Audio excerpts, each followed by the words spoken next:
Welcome to the Living Loud and Proud podcast, brought to you by Disability Pride, Pennsylvania. If you need a link to the transcript for this episode, please visit our accessible website at www.disabilitypridepa.org/podcast. And now, here is your host. Hi, I'm Ellen Shimberg, Chief Strategy Officer for Disability Pride, Pennsylvania. Excited to welcome you to today's podcast. Grateful to our sponsors, Highmark Hole Care. I'm thrilled today to welcome Rebecca Levenberg. She is a former special education teacher with 20 years of experience and currently an educator and writer. She coordinates the amputation support program at Jefferson Moss McGee Rehabilitation. And you can learn more about Rebecca on her blog, 1,000 Miles, my1000milesblogspot.com. Hi, Rebecca, and welcome. Hi, thanks for having me. Rebecca, one of the reasons we have Rebecca on today is we're talking about travel. Rebecca is an above-the-knee amputee post-accident many years ago, and has taken that experience, and not only is she a writer, but also an avid traveler. We think it's exciting to have Rebecca on today, especially since it is the last day of Limb Loss and Limb Difference Awareness Month. So hi, and welcome, Rebecca.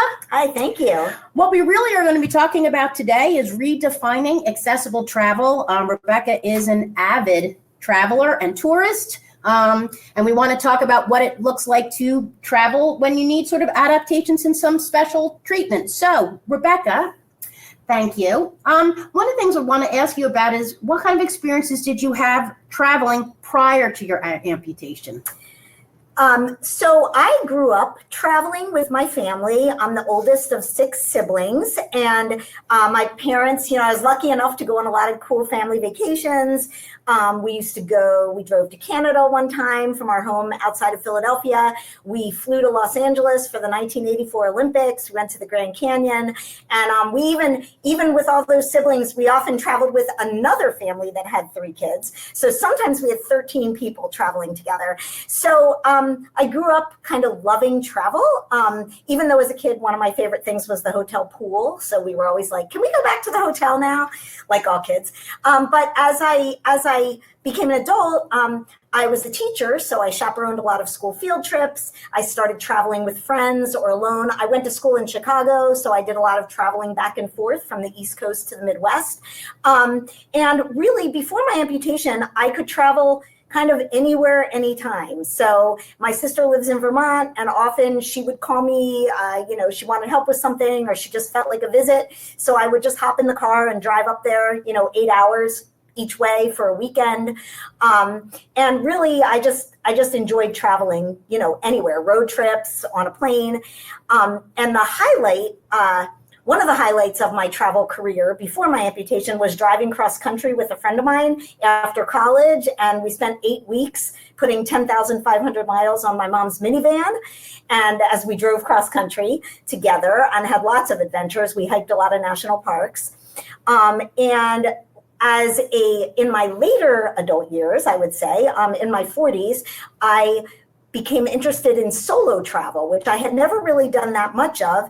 And I was a teacher, so I had a lot of time, but not a lot of money. And so I started doing home exchanges in the summers.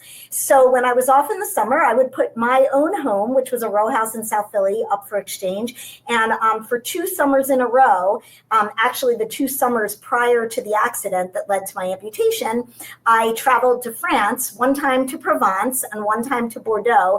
And I exchanged my home with 2 different families who came to live in my house in South Philly while I enjoyed their home in France. I felt like I got the better end of that deal. I hope you don't mind. Would you mind just taking a minute and telling us a little bit about your accident? And then I want to talk about sort of post-amputation, what travel looks like, and what sort of brought you back into what gave you the sort of the courage to move ahead and start traveling again. So just take a second and tell us a little bit about how this amputation came to be? Sure. So so on November 9th, 2010, I had been a bike commuter to and from work, from my home in South Philly to the school where I worked in Center City I had been commuting by bike for about 5 years. And on November 9th, 2010, I left for work on a sunny Tuesday morning on my bike, buckled up my bike helmet, and started up the bike lane. And at 5th Street and Washington Avenue, a truck was going through the green light as I was, the same direction on Washington Avenue, and the truck made a right turn while I was next to him in the bike lane. So I was on his right-hand side. And in doing so, the truck ran me over and crushed my left leg. I had a lot of other internal injuries as well. And I was taken by Philadelphia Fire Rescue to Jefferson Hospital, which was the nearest level 1 trauma center, lucky for me, where a team of amazing trauma surgeons saved my life, but they had to amputate my left leg above the knee in order to do so. And I also had a number of other internal injuries. And so my surgery also required massive abdominal surgery. So I had a long recovery after that, of course, and it was part abdominal and part leg related. I had to heal up from all my surgeries. I did some rehab, a lot of rehab actually, at McGee Rehabilitation, both inpatient and outpatient. And then I was finally ready to be fitted for a prosthetic, and I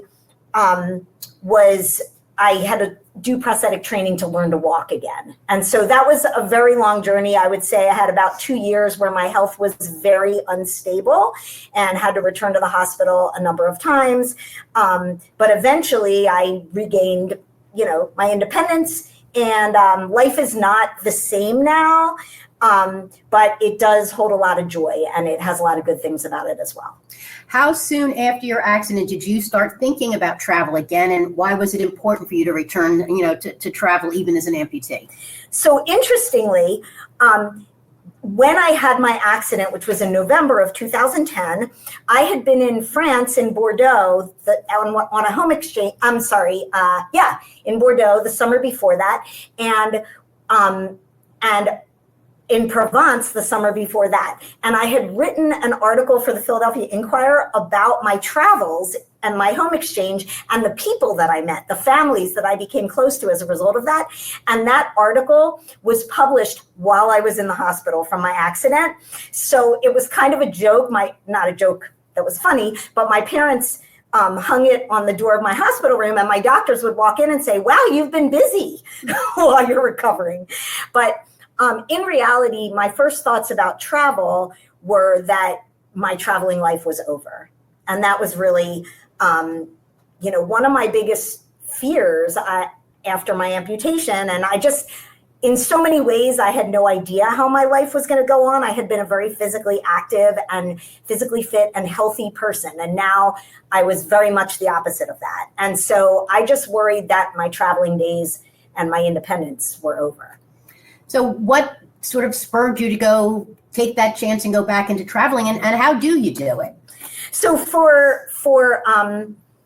traveling had been a part of my identity, which really linked me with a lot of my friends. And as I learned to walk on a prosthesis, my aunt and uncle had sent me a necklace that said, "The journey of 1,000 miles begins with one step." And that was sort of a travel themed mantra, although I wasn't going anywhere. I was really just trying to learn to walk. But I used that to sort of launch this travel theme in my recovery. And I was going to measure my progress step by step, mile by mile.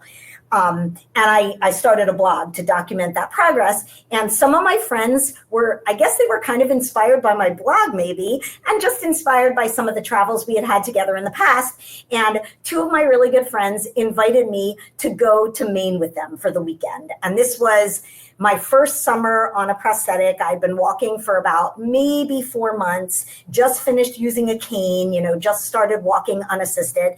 And they said, and I said, "Oh, I have way too much stuff. I need a shower chair. I need medications. I don't sleep at night. Like, I'm still really in an emotionally not good place." And they said, "That's fine. We're just going to put everything in the car, including you, and we're going on a road trip to Maine."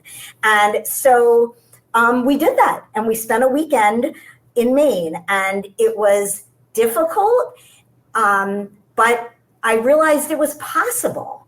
And with the right kind of support and the right amount of planning and the right amount of sort of letting go and being spontaneous, it was possible. And that was my very first trip with an amputation. So how do you set yourself up now for success when you're traveling, knowing that, certain accommodations you can't go running through the airport at the last minute? So what sets up a successful travel experience for you? Mm-hmm. Well, to start with the airport idea, the very first time I traveled by air as an amputee, I talked with another person with an amputation who I had met through my prosthetist.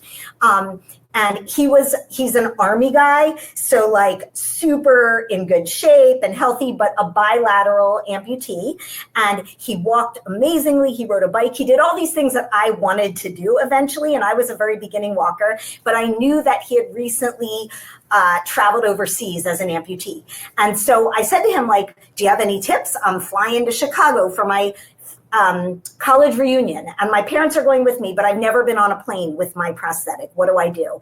And his advice was, oh yeah, take the wheelchair. And I was like, take a wheelchair? Like you take a wheelchair? I was shocked that he like sat in a wheelchair anytime, and he's like, listen, at the airport, distances are really long. The lines are long. There's a lot of standing. Don't waste all your precious leg time getting to your gate. You want to save, leg time and energy and comfort for your travels. So wheelchair service is free. There's an escort that'll take you through. It's really easy to access. And he gave me some of the details. And so now whenever I travel, especially if I'm traveling on my own, but almost always when I travel, I will access wheelchair service at the airport. And so that's the beginning of it. The other things I think about as far as setting myself up for success is doing a flight that is, if I can, a direct flight or the shortest amount of travel time possible, because leg time is really precious, so I don't want to waste it getting somewhere. I want to save my comfort and energy for travel for when I get there. I choose my seat really carefully on the plane. I like to sit on an aisle where my prosthetic is on the aisle. If I'm on a road trip, I have to allow for stops along the way because I can't sit for super long periods. So flight and transportation is a big thing that I plan for as I go.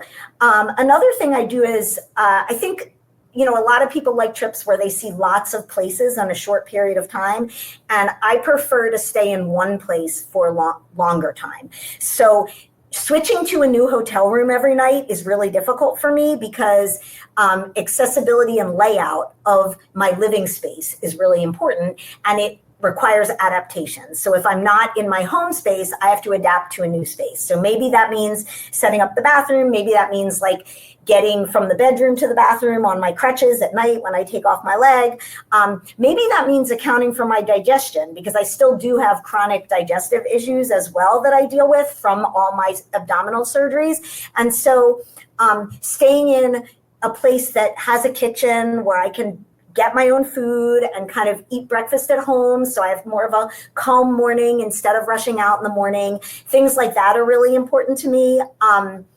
I plan ahead for the location of where I'm staying because I like to sort of be in the center of the neighborhood that I want to be in. So I don't have to take a long bus ride or a train ride into town, because doing something like that every day is really draining to my energy and, my ability to wear my prosthetic. And then there's, little details like getting the right shoes and clothing, experimenting with things at home before I go, making sure that my body is physically fit for travel. So, if I'm going to be on a trip where I walk longer distances, I have to practice that at home first so that I make sure that I'm able to do that without getting irritations, gathering up medications, supplies, figuring out emergency plans. All of these things are parts of my planning process. When you're, are there places that you find that you will not travel to because of accessibility issues? That's an interesting question. I haven't really thought about that. I think I've only thought about it not in terms of specific places, but I don't think I'd be the first to sign up for, a 10-day trip where you hit 5 countries, and you're packing and repacking every night. That kind of trip would be really challenging for me.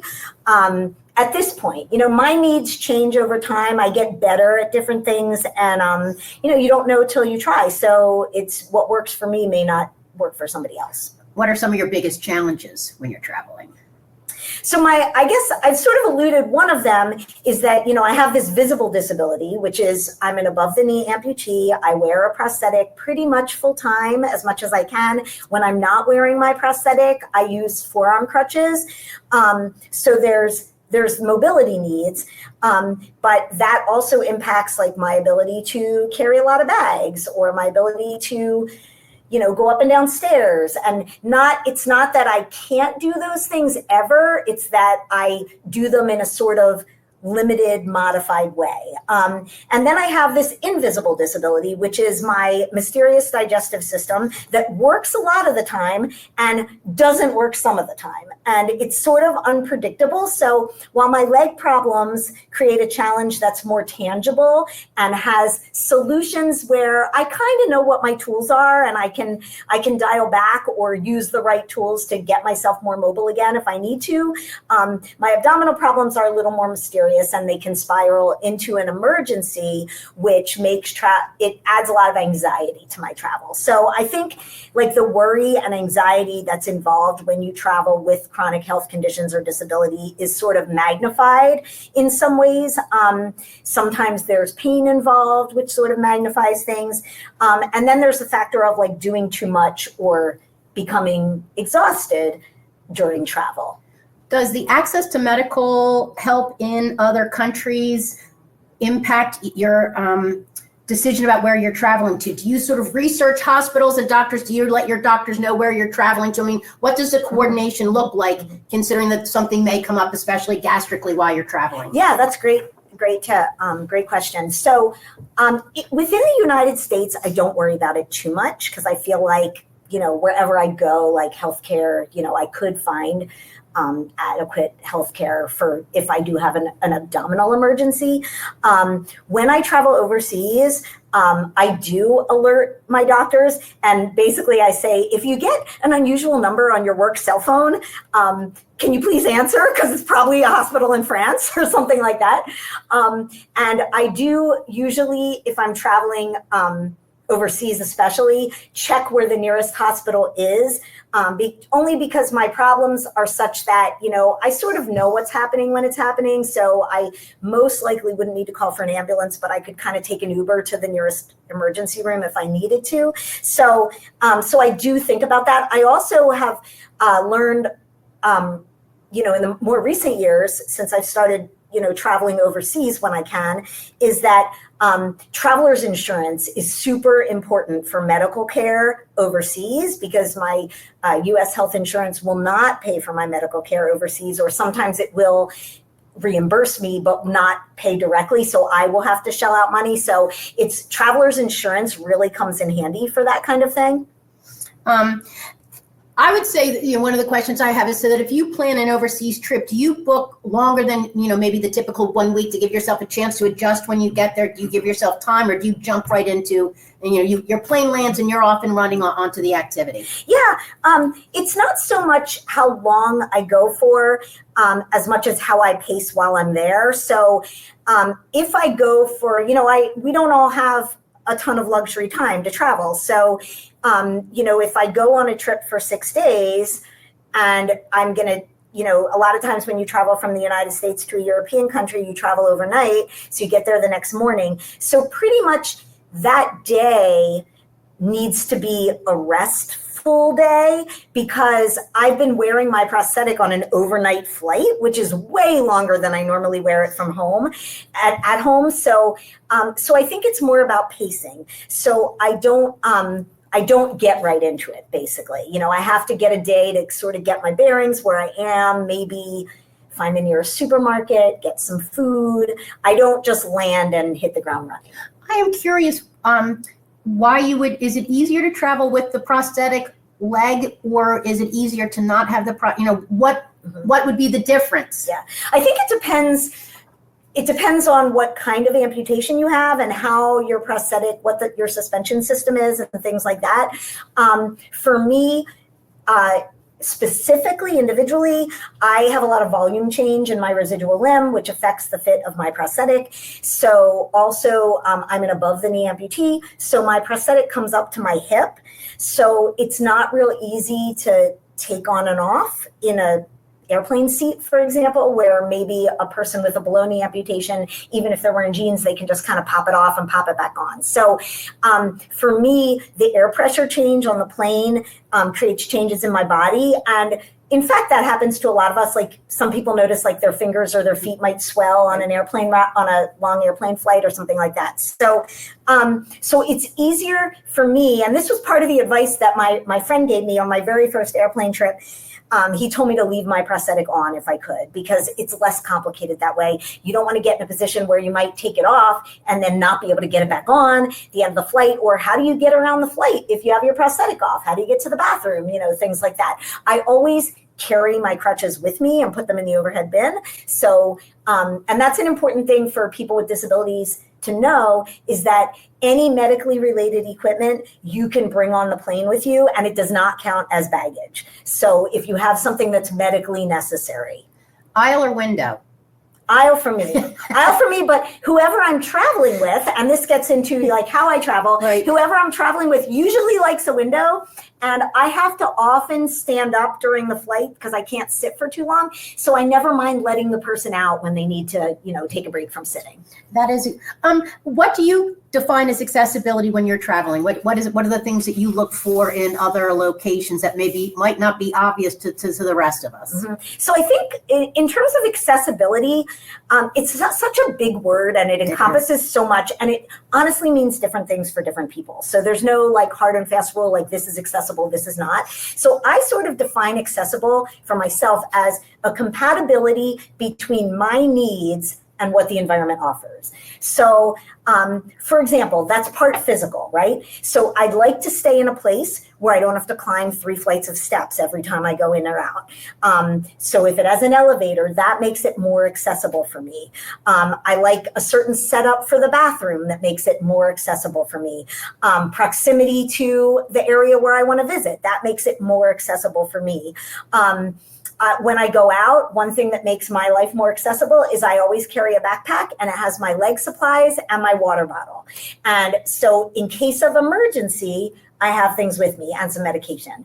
But it could be part physical, part pacing of the trip, right? Pacing makes my trip more accessible. So do I schedule busier activities in the morning versus in the afternoon? I tend to run out of leg time later in the day. So I have a short window of energy. So I try to schedule, if I'm going to a museum or something, I probably want to do it first thing and then relax later in the day. The other thing is I might choose certain kinds of transportation. Like maybe I'll take the metro or the train or an Uber versus walking to my destination, because I don't want to use up all my energy getting there. I want to have energy to enjoy myself when I'm there. And the other part of accessibility for me, I consider to be mindset. So it's a balance of energy and rest. So what are my expectations? I kind of have to redefine success for myself as a traveler. I don't travel the way I used to travel. I can't go all day long. Travel now is not a checklist or a to-do list of sites to see. It's about doing less and enjoying it more. That's how I travel. And by looking at it that way, whatever I do when I travel makes it a successful trip. So I really, really enjoy going deeper. So exploring my neighborhood, like a small area, and noticing the details of everyday life. I love meeting people who are in my neighborhood, becoming a regular at the local coffee shop, which is something I do at home. And I love to do that when I'm away. Like, where's my place in this new neighborhood? It almost kind of makes you feel like a local, but also being open to possibility and the unexpected is something that I really look at as making a trip successful. So for example, I was in Paris last summer, and I stayed in a neighborhood that had a ton of Lebanese food and like Lebanese restaurants and businesses. That was not what I expected in Paris. However, I ate like some great Lebanese food, and I even discovered Lebanese ice cream, which is an amazing cool thing. I one time was waiting for a cab on the corner, and a man stopped me and started talking to me out of nowhere. And since I'm fluent in English and he was fluent in French, the conversation was a little bit stilted, but a few sentences in, he yanked up his pant leg and showed me that he had a prosthetic just like mine. And so that was what he was commenting on.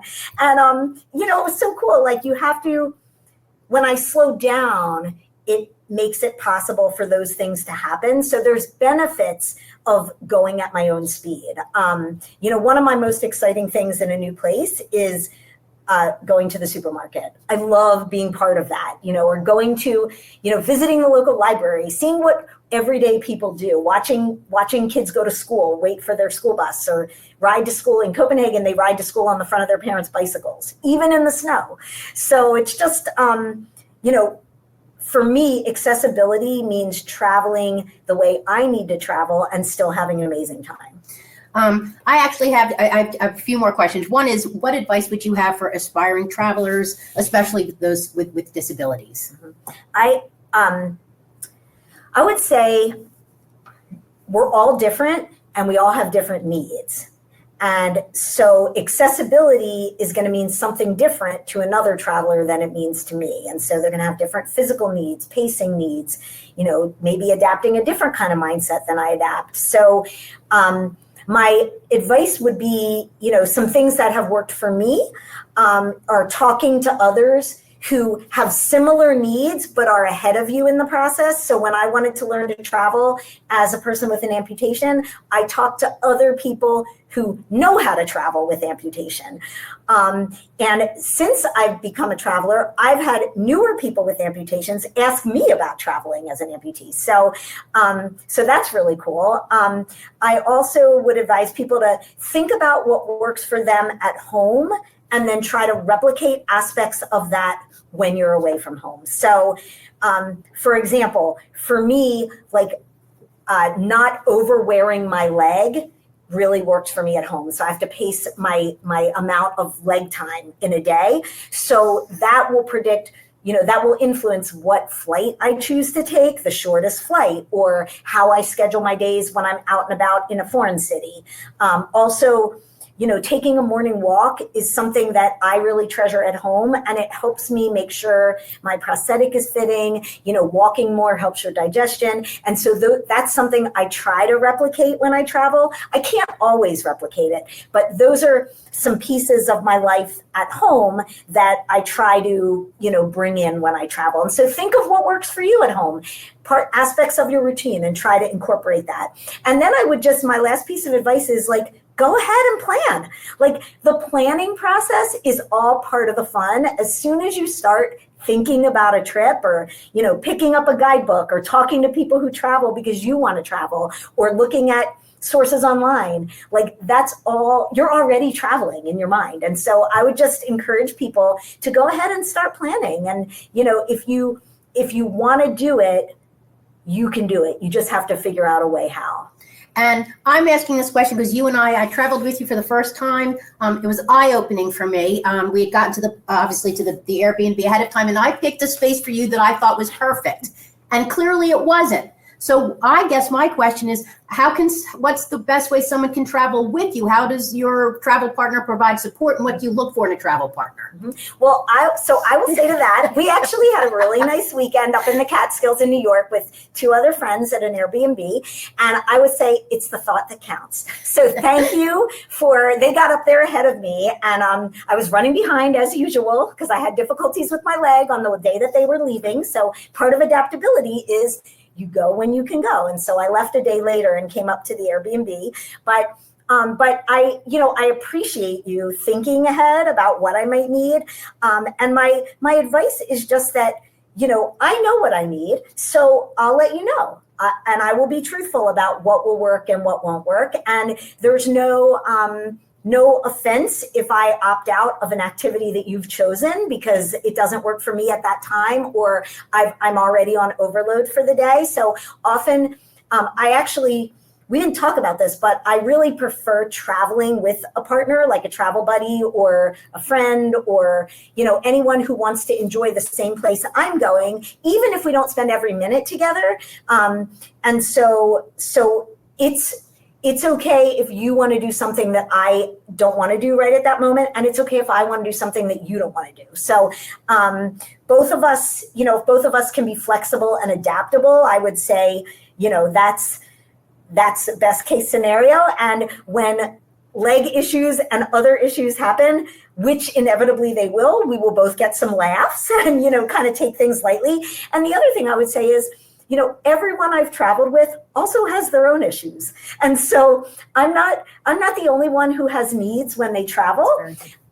It's, maybe my needs are different than how they used to be before my amputation or before I considered myself a person with a disability. But, we all have individual strengths and needs, and we don't leave them behind when we go travel somewhere. So just kind of, I try to roll with things when I travel as much as possible, and my traveling companions do too. Before we come to an end, is there any piece of sort of great advice or just what the takeaway, sort of the end of this podcast, you want people to think about for the future, for traveling, for folks with disabilities, for allies, friends of people with disabilities? I guess one thing just that we didn't mention, which I think is a really good takeaway, and sometimes I forget it. So it was advice that my physical therapist gave to me when I was about to embark on my 1,000th mile of my recovery journey. And I was super nervous, and because I was about to get on my bicycle again, which we had been carefully training for. And she leaned over to me and said, "Don't forget to enjoy the ride." And I always think about that when I travel, because I think a really important thing is to just take the pressure off and go into it without expectations. It's not a to-do list. We won't do everything. Even people without disabilities can't do everything when they travel. And so go into it without expectations. And the craziest mishaps often make the best stories, as long as no one gets hurt. True. So just go, when things don't go as planned, just think to yourself, this is going to make a great story. And that's what I would say. Well, I'm going to say don't forget to enjoy the ride is our way of saying thank you so much for coming and being a part of this podcast today, for talking about travel and travel experiences. The enthusiasm and joy in which you approach travel, I hope rubs off on everybody. And if anybody listening out there wants to write in about their own travel experiences, we'd love to hear from you. Thank you again for joining us, and thank you again to Highmark Hole Care for sponsoring today's episode. Thanks so much for having me, and enjoy your travels, everybody. Please visit our accessible website at www.disabilitypridepa.org. You can find us on social media at DisabilityPridePA on Facebook, Instagram, and TikTok.